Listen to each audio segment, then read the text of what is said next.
Myself Shrishti Dixit. I study in class 9 and sorry for the late upload because my exams have begun. So I am revising for my exams. So today I am going to revise my literature because it is quite difficult. So I thought to make a video. So today I am going to talk about Julius Caesar and treasure chest. Now let me tell you which chapters are coming in my Julius Caesar. So in Julius Caesar I have Act 1, Scene 2 and 3. Scene 1 I have already given exams of, so I don't have now. Here treasure chest is quite scoring.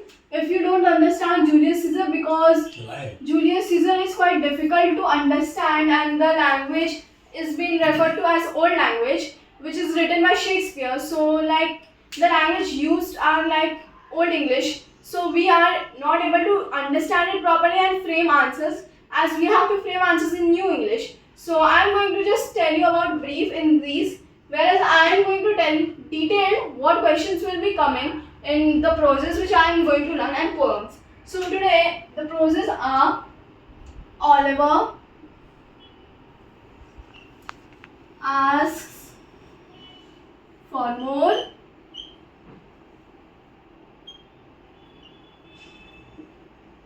Oliver asks for more, Modern Millionaire,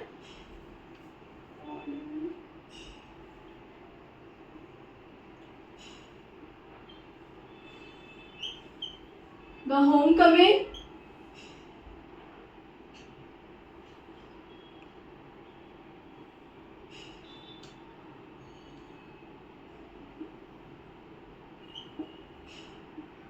and then poems.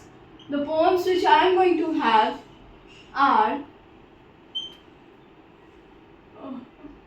Skimble Shines,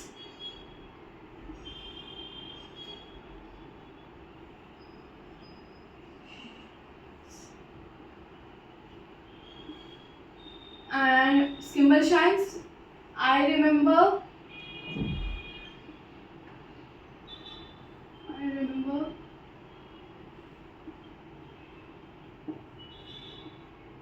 and Doctors,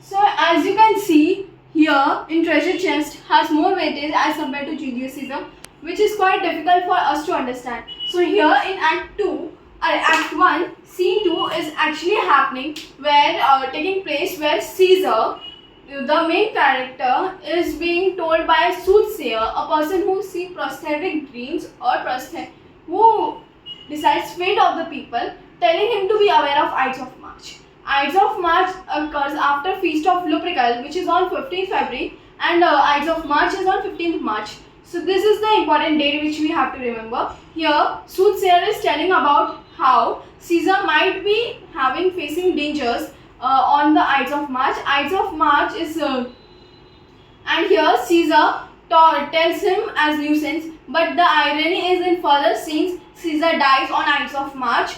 Here Caesar is telling to Calpurnia, his wife, to come in front of Antony, who is running for a holy festival, as so that Antony can touch Calpurnia and she can become her sterile curse must be lifted. In this scene is actually happening showing Caesar's hypocrisy, where he does not believe anyone supreme than himself and also worships God, whereas he does not believe in any predictions of other people. So he is like narcissistic, where he only thinks himself as supreme, whereas here one incident has been mentioned where Caesar is acting like a common man who tried to swim in river Tribune, and he was about to drown, and Cassius, one of his old mates, saved him from drowning. And then once he had a fever, and then he was begging his friend Cassius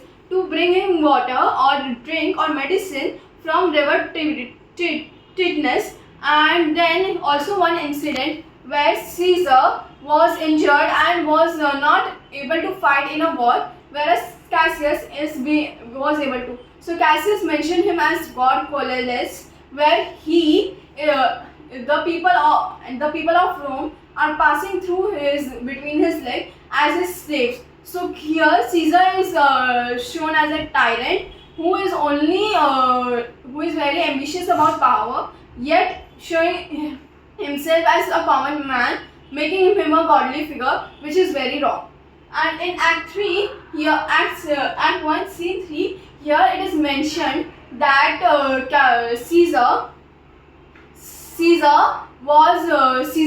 conspirators, which included Cassius, Cinna, Brutus, and many other major characters, who planned the death of Caesar, where Cassius manipulates Brutus to join his plan, so that because Brutus' ancestors are considered very important, and Cinna here has been handed over an important task where he has to deliver letters of different writings to Brutus to convince him, because Cassius thinks that Brutus will agree if he thinks that due to Caesar, common people are suffering. So here this is happening in this scene, and Cassius instructs all his members of the conspirators to meet at Pompey's theatre. Here Pompey's theatre is very important, which can be asked.